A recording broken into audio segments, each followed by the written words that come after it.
Januari 2023, sebelum sidang replik dengan terdakwa Putri Chandrawati dan juga Richard Eliezer digelar di Pengadilan Negeri Jakarta Selatan, pihak ICJR mendatangi majelis hakim untuk memberikan amicus curiae dengan terdakwa Richard Eliezer agar vonisnya dipersingkat. ICJR menilai Richard Eliezer ini membantu selama proses persidangan dengan membuka fakta-fakta baru serta skenario pembunuhan berencana yang menewaskan Joshua Huta Barat. Pengiriman amicus curiae itu dilakukan sebagai bentuk upaya perlindungan terhadap terdakwa Richard Eliezer yang direkomendasikan sebagai justice kolaborator dalam kasus pembunuhan Joshua Huta Barat.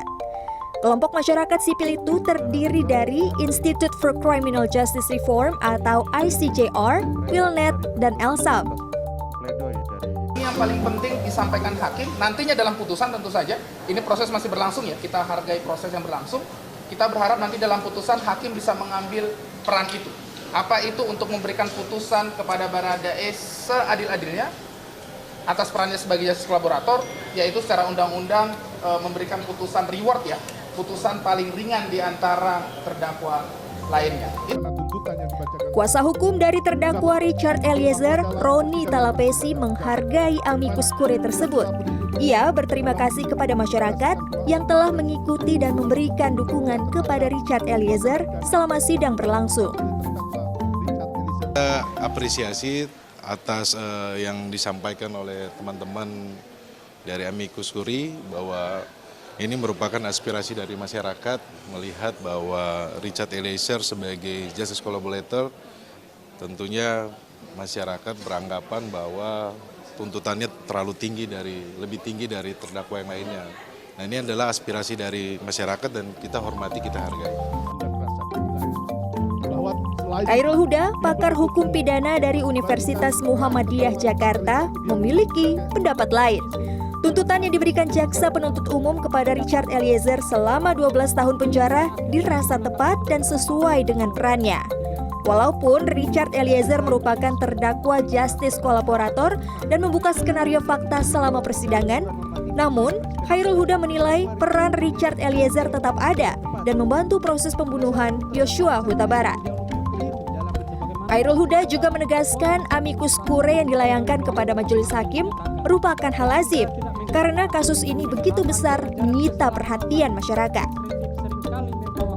Yang terpenting adalah sebenarnya Baradae ini kan punya relasi kuasa dengan Pak Ferdy Sambo, seorang anggota polisi dengan pangkat terendah mendapatkan perintah langsung dari Jenderal Bintang 2, gitu. Yang dia pelajari di sekolah kepolisian adalah melaksanakan perintah, dan itu pertanyaan yang diajukan oleh Ketua Majelis Hakim saya pikir di sidang pada waktu pemeriksaan Richard Eliezer sebagai terdakwa, dan karenanya itu menjadi satu faktor yang cukup signifikan untuk bisa membuat hakim memutuskan lebih rendah daripada tuntutan.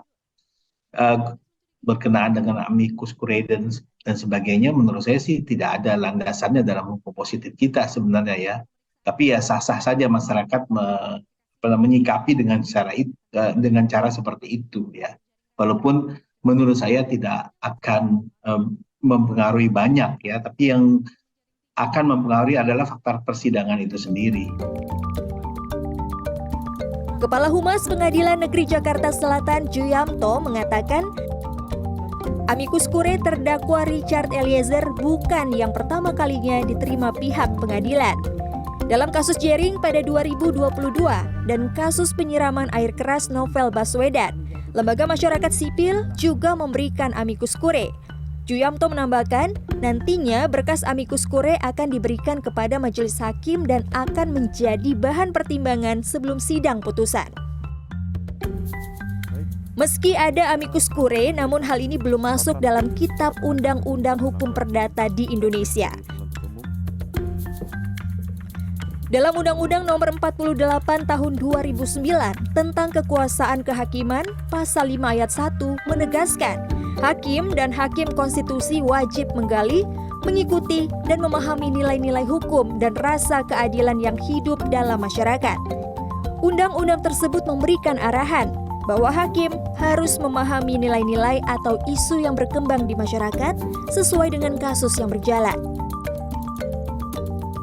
Tim Liputan CNN Indonesia.